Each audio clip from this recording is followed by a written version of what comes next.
বলটা দে। আমার পোলাপানে গায়ে হাত দিছস কেন? কি করবো বল, তোর ছেলেরা বাপের কথা শোনা না, বেয়াদব হয়ে গেছে। ঈশান, তুই জানোস তো আমার বাপকে?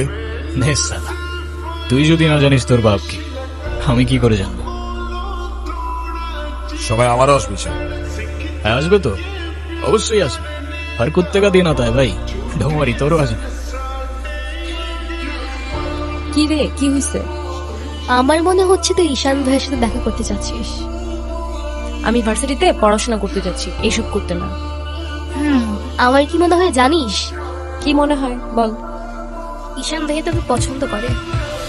তোকে তো এসে বলে গেছে তাই না? বুঝি তো সব, আর বলা লাগবে না। এই শোন, তুই না ঈশান ভাইয়াকে প্রপোজ করে দে। তুই যাবি এখান থেকে নাকি আমি কি ডাক দিব?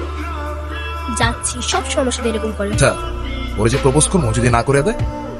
আরে তুষার ভাই, আপনি হলেন চেয়ারম্যান স্যারের ছেলে।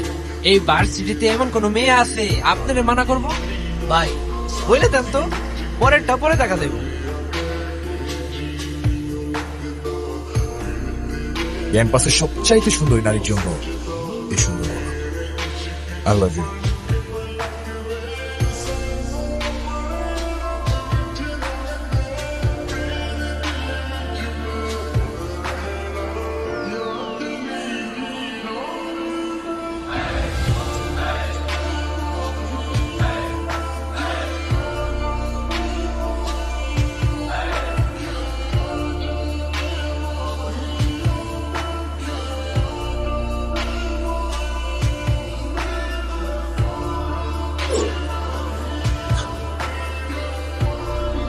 কি বলিস? তুই কি ডিরেক্ট প্রপোজ করে দিছিস? সবকিছু কি ডিরেক্ট বলতে হয়? কিছুটা তো বুঝে নিতে হয়। আপনি নিজেকে যেমন দেখান, আপনি আসলে এরকম না।